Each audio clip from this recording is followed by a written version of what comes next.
Welcome to the Career Ready Podcast. Learn about resumes, cover letters, LinkedIn, interviewing, and all things you need to be career ready with the Career Service Center at College DuPage. I'm one of your hosts, Pierre Michaels.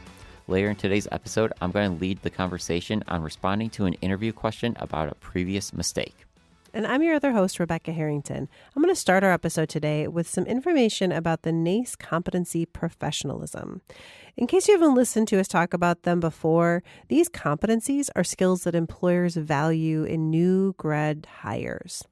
Professionalism is defined by NACE, the National Association of Colleges and Employers, as knowing work environments differ greatly, understand and demonstrate effective work habits, and act in the interests of the larger community and workplace. That's a lot of words. So to help us understand that definition, NACE shares a list of behaviors associated with this competency. So today we're going to explore one of those behaviors: being present, prepared, and dependable. These behaviors apply to a lot of different areas, but today let's talk about them in relation to interviewing, since that's kind of our main topic for today's episode. So to begin, I'll give a basic definition of what we mean by being present, prepared, and dependable at work. So being present means that you listen and focus on your work while keeping distractions to a minimum. Being prepared means that you think ahead and bring what you need to meetings or to start a project. And being dependable means that you get the job done in or at the time requested, or if you can't, letting them know with plenty of time. Being dependable means you're the one they can trust to go to when they have something important to get done. Getting hired for the job means showcasing these important professionalism skills in the interview. We often think of interviewing as starting when they ask us the first question, but this is not when the interview starts. It starts the moment you show up to the business. When you show up, your behavior is noticed as well as what you bring with you. We've talked before about when you should arrive for your interview. You should arrive 15 to 20 minutes before your interview starts to park or be at the building.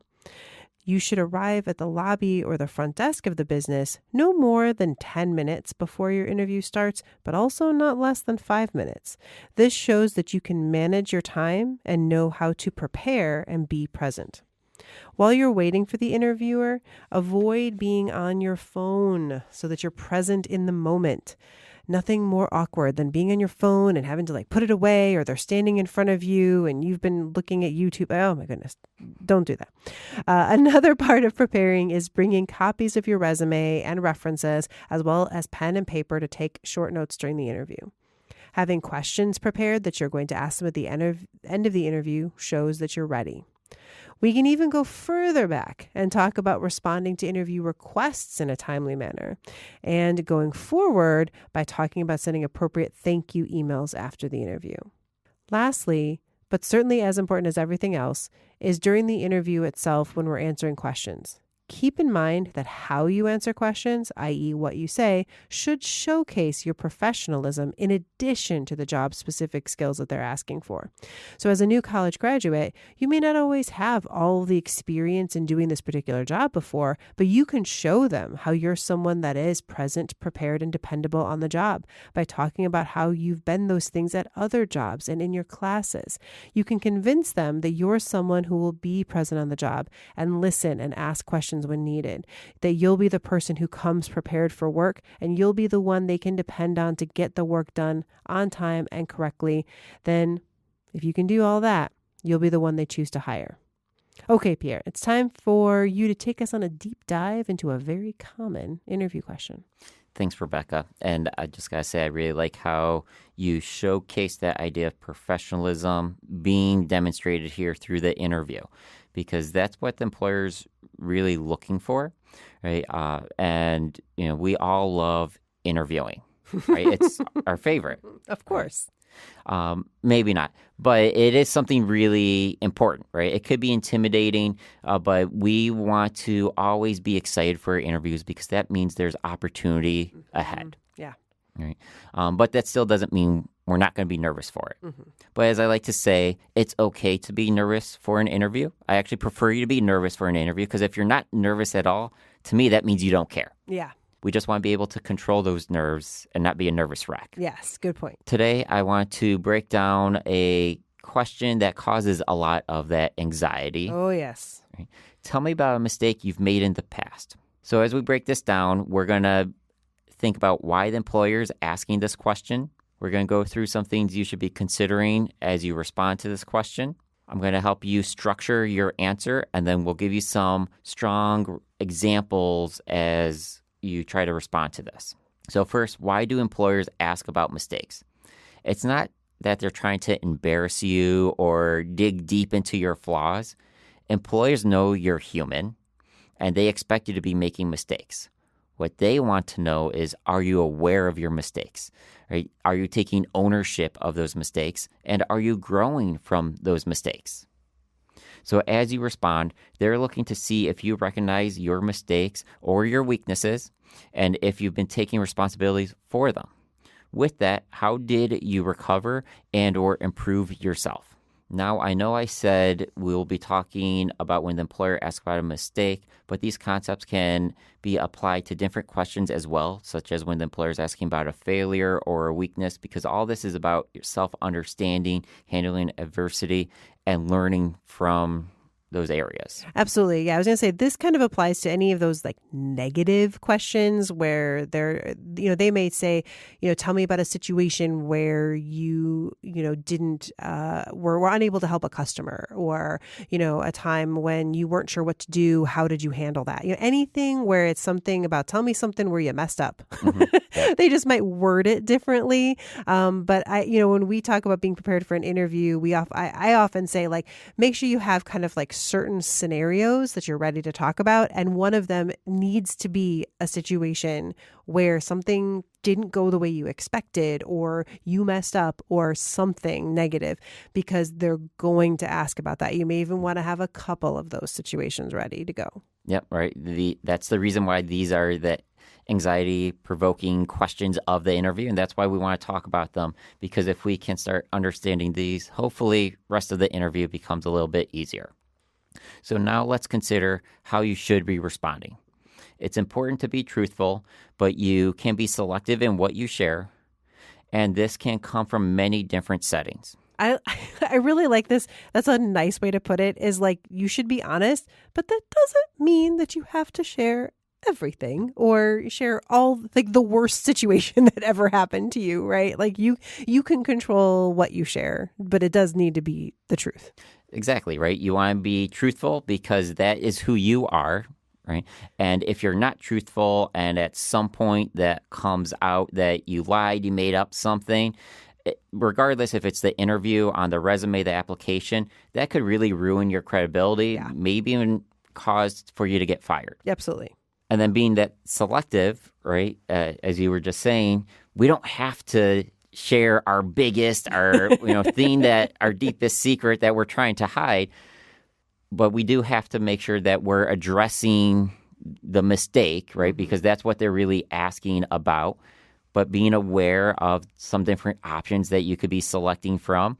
And as you try to select what you talk about in the interview, really think about what mistakes, what areas have you gone through that you have then used to help you grow and develop, because that's what the employer is really looking for as we go through this. So yes, you made a mistake, but how did you correct it? Or if it's that weakness, how did you work through that to better enhance yourself in the end? And finally, in this preparation stage, don't limit where you are selecting your stories from. A lot of times people think it's got to be about a previous job, especially if you're a student, a young professional. That really limits your options, but it doesn't have to be that case, right? It could be an academic project. It could be volunteering. It could be an internship. Really, any place where you've been demonstrating your abilities, those are opportunities to draw from for any interview question, not just this one. With that said, the more relevant you can connect it to the experience, the opportunity you're pursuing, it may carry a little bit more weight. Absolutely. So, I mean, if you did an internship and you have an example from that, that's probably a stronger one than from your retail job in high school, right? Yeah. But, even giving an example of a group project that you did and you say, at the end, my understanding was we were all going to do, A, B, and C, but then some people did X, Y, and Z. And I realized that I hadn't listened well enough to what we were supposed to do. And I had to redo my part of the project last minute, whatever, right? That's a great example, right? Even though it's not from a job. Obviously, again, if you have something that's more specific to the work, that's great. Yeah. All right. So being aware of yourself and being able to use that as you move forward. So before I get into some examples here, I want to share some ideas on how to structure and approach your response. For this, I'm going to focus in on the STAR method. This is something I'm just going to review really quickly. But if you want to do a deeper dive into this 4-step approach of responding to interview questions, we have episode 28 of the Career Ready podcast. It's titled Interview Prep, Answering Behavioral Questions. You could go in and get a lot more content for this. But STAR is STAR. We're breaking down the situation, task, action, and result. Here we're providing the context and why you were working on this project, what you were doing, the responsibilities for that. And we go through this really quickly. This is basically the situation and the task. This is also the negative part of the response. Mm-hmm. And we don't want to focus on the negative. We don't want to linger. Right? We quickly transition and we get to the positive, which is our actions and the results.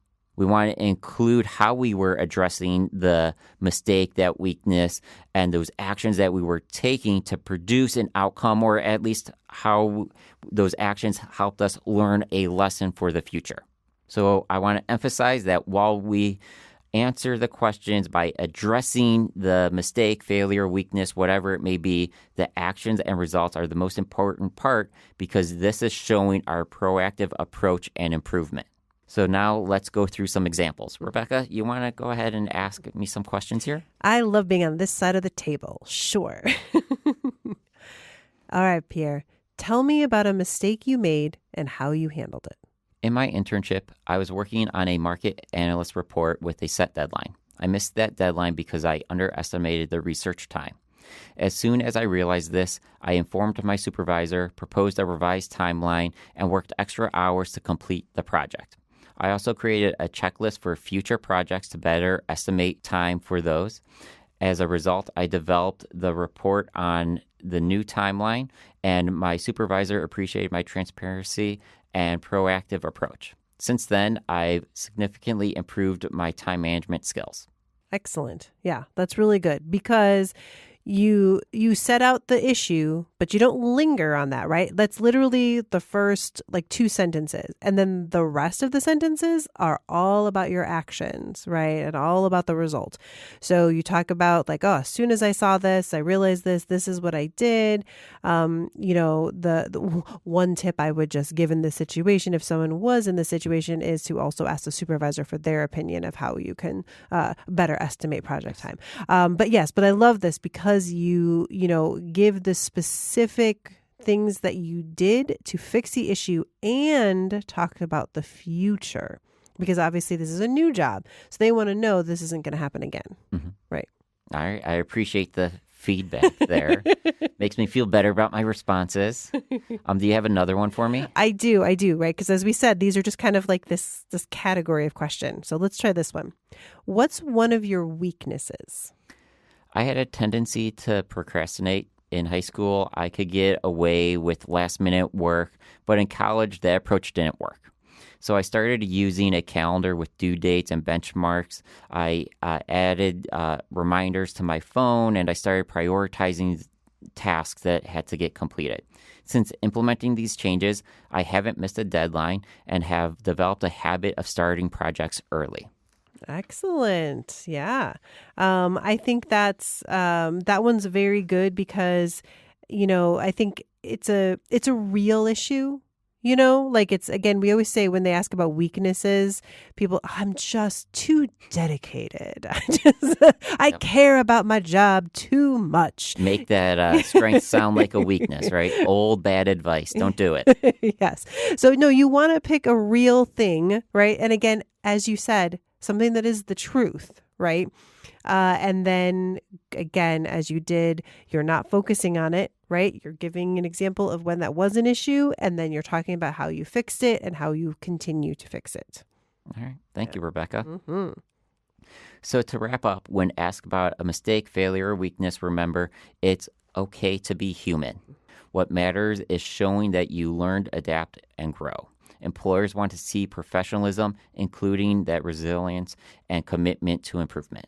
Yeah. If you say, I can't think of a time when I made a mistake, they're going to say that you're lying and you're not someone they're going to want to hire. 100%. Yeah.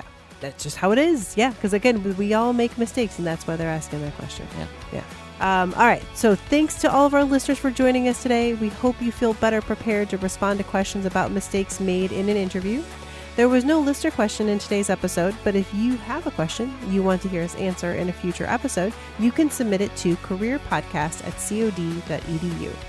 As we end here, we encourage you to join us for our next episode for more information to help you be career ready.